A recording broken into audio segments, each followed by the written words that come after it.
Hello friends, target classes official में आपका स्वागत है। आज हम लोग समान विज्ञान का सेट 7 देखते हैं। तो चलते हैं क्वेश्चन स्टार्ट करते हैं। पहला क्वेश्चन है, एवोगाड्रो संख्या का मान क्या होता है? एवोगाड्रो संख्या का मान क्या होता है? पहला ऑप्शन 6.023 गुने 10 पर पावर 22, दूसरा ऑप्शन 6.023 गुने 10 पर पावर 23, तीसरा ऑप्शन 6.23 गुने 10 पर पावर 24, चौथा ऑप्शन 6.023 गुने 10 पर पावर 25। तो इसका आंसर होगा दूसरा ऑप्शन 6.023 गुने 10 पर पावर 23। प्रश्न नंबर 2, दूरी मापने की सबसे बड़ी इकाई है। पहला ऑप्शन पारसेक, दूसरा ऑप्शन प्रकाश वर्ष, तीसरा ऑप्शन धारा, चौथा ऑप्शन एम्पीयर। तो दूरी मापने की सबसे बड़ी इकाई क्या है? तो इसका आंसर होगा पारसेक। प्रश्न नंबर 3, एक प्रकाश वर्ष है। पहला ऑप्शन 9.46 गुने 10 पर पावर 9 मीटर, दूसरा ऑप्शन 9.46 गुने 10 पर पावर 15 मीटर, तीसरा ऑप्शन 9.46 गुने 10 पर पावर 18 मीटर, चौथा ऑप्शन 9.046 गुने 10 पर पावर 15 मीटर।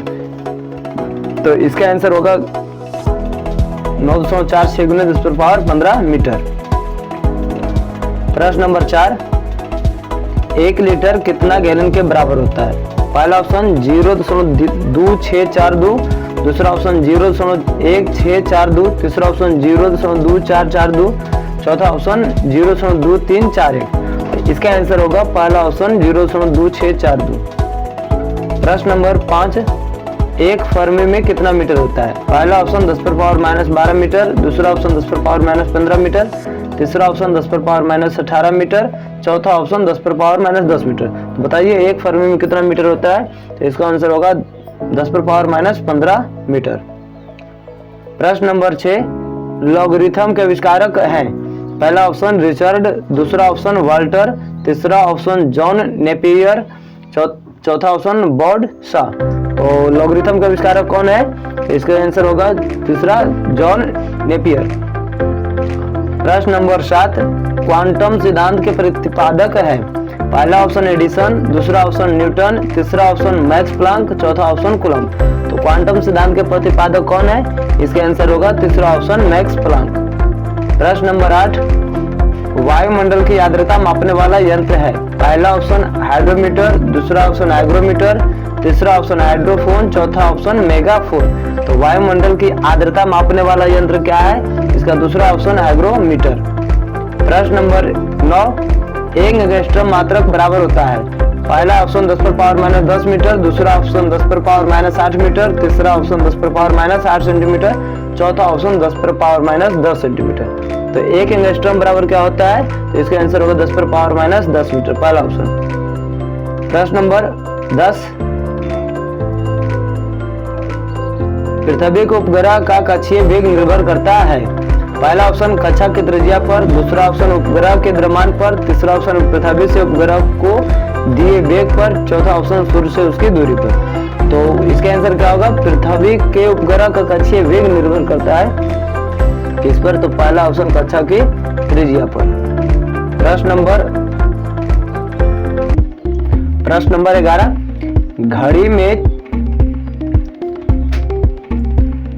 प्रश्न नंबर 11 क्या है?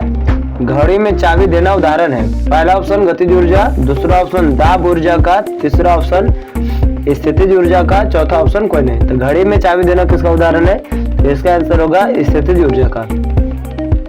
प्रश्न नंबर 12, यदि किसी पिंड के संवेग 50% बढ़ा दिया जाए तो गतिज ऊर्जा का मान क्या होगा? पहला ऑप्शन 50% बढ़ जाएगा, दूसरा ऑप्शन 50% घट जाएगा, तीसरा ऑप्शन 125% बढ़ जाएगा, चौथा ऑप्शन 125% घट जाएगा। तो इसका आंसर क्या होगा? तीसरा ऑप्शन 125% बढ़ जाएगा। प्रश्न नंबर 13, अनुदैर्ध्य तरंग उत्पन्न हो सकती है। पहला ऑप्शन सभी माध्यम में, दूसरा ऑप्शन ठोस में, तीसरा ऑप्शन द्रव में, चौथा ऑप्शन गैस में। तो इसका आंसर होगा क्या? अनुदैर्ध्य तरंग उत्पन्न हो सकती है, इसका पहला ऑप्शन सभी माध्यम में। प्रश्न नंबर 14, किसी माध्यम में अनुप्रस्थ तरंग उत्पन्न नहीं हो सकता है। किस माध्यम में अनुप्रस्थ तरंग उत्पन्न नहीं हो सकता है? तो इसका आंसर देखते हैं। पहला ऑप्शन पानी, दूसरा ऑप्शन लोहा, तीसरा ऑप्शन हवा, चौथा ऑप्शन पारा। तो इसका आंसर क्या होगा? इसका आंसर होगा तीसरा ऑप्शन हवा। प्रश्न नंबर 15, प्रतिबल और विकृति का अनुपात कहलाता है। प्रति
हो जाएगा। तो इसका आंसर क्या होगा? पहला ऑप्शन आधा हो जाएगा। प्रश्न नंबर 20, ध्वनि तरंगे है। पहला ऑप्शन अनुदैर्ध्य, दूसरा ऑप्शन अनुप्रस्थ, तीसरा ऑप्शन विद्युत चुंबकीय, चौथा ऑप्शन कोई नहीं। तो ध्वनि तरंगे क्या है? तो पहला ऑप्शन अनुदैर्ध्य। प्रश्न नंबर 21, गोलीय दर्पण की फोकस दूरी, उसकी वक्रता त्रिज्या क्या होती है? पहला ऑप्शन आधी, दूसरा ऑप्शन दुगुनी, तीसरा ऑप्शन तिगुनी, चौथा ऑप्शन चौथाई। तो गोलीय दर्पण की फोकस दूरी क्या होती है? तो गोलीय दर्पण की फोकस दूरी वक्रता त्रिज्या की आधी होती है, ऑप्शन ए। प्रश्न नंबर 22, उत्तल दर्पण द्वारा बना प्रतिबिंब होता है। पहला ऑप्शन वास्तविक सीधा, दूसरा ऑप्शन वास्तविक उल्टा, तीसरा ऑप्शन काल्पनिक सीधा, चौथा ऑप्शन काल्पनिक उल्टा। तो उत्तल दर्पण द्वारा बना प्रतिबिंब कैसा होता है? तो तीसरा ऑप्शन काल्पनिक सीधा। प्रश्न नंबर 23, प्रकाश तरंग उदाहरण है। पहला ऑप्शन ध्वनि तरंग का, दूसरा ऑप्शन विद्युत चुंबकीय तरंग का, तीसरा ऑप्शन पराबैंगनी तरंग का, चौथा ऑप्शन कोई नहीं। तो प्रकाश तरंग उदाहरण किसका है? इसका आंसर होगा दूसरा ऑप्शन विद्युत चुंबकीय तरंग का। प्रश्न नंबर 24, फोटोग्राफी कैमरे का अभिदृश्यक लेंस होता है। पहला ऑप्शन अवतल, दूसरा ऑप्शन उत्तल, तीसरा ऑप्शन क्या है? तीसरा ऑप्शन उभयोतल, चौथा ऑप्शन कोई नहीं। तो इसका आंसर क्या होगा? इसका आंसर होगा दूसरा ऑप्शन उत्तल। प्रश्न नंबर 25, E बराबर mc स्क्वायर को प्रतिपादित किया था। रदरफोर्ड ने, दूसरा ऑप्शन आइंस्टीन ने, नील्स बोर ने, एनरिको फर्मी ने। इसका आंसर होगा आइंस्टीन ने।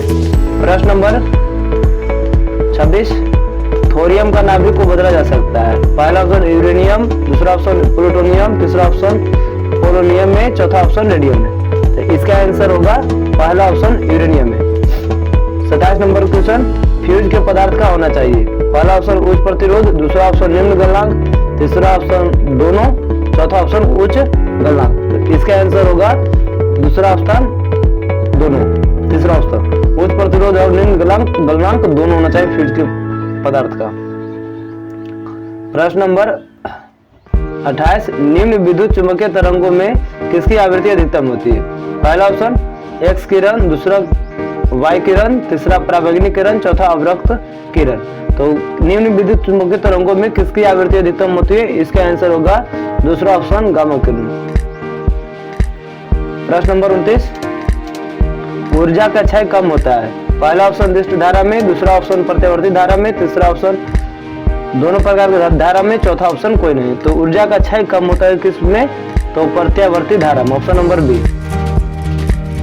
प्रश्न नंबर 30, ट्रांसफार्मर किस सिद्धांत पर आधारित होता है? पहला ऑप्शन विद्युत चुम्बकीय प्रेरण, दूसरा ऑप्शन चुम्बकीय प्रेरण, तीसरा ऑप्शन स्वप्रेरण, चौथा ऑप्शन अन्योन प्रेरण। तो ट्रांसफार्मर किस सिद्धांत पर आधारित होता है? तो इसका आंसर होगा दूसरा ऑप्शन चुम्बकीय प्रेरण। प्रश्न नंबर 31, घरेलू प्रकाश के लिए प्रयुक्त लैंप किस क्रम में जोड़े जाते हैं? पहला ऑप्शन श्रेणी क्रम, दूसरा ऑप्शन समांतर क्रम, तीसरा ऑप्शन विस्तृत क्रम, चौथा ऑप्शन कोई निश्चित नहीं। तो घरेलू प्रकाश के लिए प्रयुक्त लैंप किस क्रम में जोड़े जाते हैं? दूसरा ऑप्शन समांतर क्रम। प्रश्न नंबर 32, ऊष्मा किस प्रक्रिया से सर्वाधिक तीव्र गति से स्थानांतरित होती है? पहला ऑप्शन चालन, दूसरा ऑप्शन संवहन, तीसरा ऑप्शन विकिरण, चौथा ऑप्शन इनमें से कोई नहीं। तो इसका आंसर होगा तीसरा ऑप्शन विकिरण। प्रश्न नंबर 33, न्यूनतम संभवतः ताप है? पहला ऑप्शन -273 डिग्री सेल्सियस, दूसरा ऑप्शन 0 डिग्री सेल्सियस, तीसरा ऑप्शन -300 डिग्री सेल्सियस, चौथा ऑप्शन 1 डिग्री सेल्सियस। तो इसका होगा पहला ऑप्शन -273 डिग्री सेल्सियस। प्रश्न नंबर 34, यदि वायुमंडल न होती तो दिन की अवधि होती? पहला ऑप्शन कम, दूसरा ऑप्शन ज्यादा, तीसरा ऑप्शन अपरिवर्तित, चौथा ऑप्शन आधी। तो इसका आंसर होगा क्या? इसका होगा पहला ऑप्शन कम। प्रश्न नंबर 35, यदि सूर्य ग्रहण के समय सूर्य का कौन सा भाग दिखाई देता है? पहला ऑप्शन वरुणमंडल, दूसरा ऑप्शन किरीट, तीसरा ऑप्शन प्रभात मंडल, चौथा ऑप्शन कोई नहीं। तो सूर्य ग्रहण के समय सूर्य का कौन सा भाग दिखाई देता है? इसका आंसर होगा दूसरा ऑप्शन किरीट। प्रश्न नंबर 36, सूर्य के प्रकाश का आंतरिक परावर्तन हो सकता है यदि प्रकाश पहला ऑप्शन वायु से कांच में जाए, दूसरा ऑप्शन वायु से जल में जाए, तीसरा ऑप्शन कांच से वायु में जाए, चौथा ऑप्शन जल से वायु में जाए। तो इसका आंसर होगा तीसरा ऑप्शन कांच से वायु में जाए। वीडियो देखने के लिए बहुत बहुत धन्यवाद।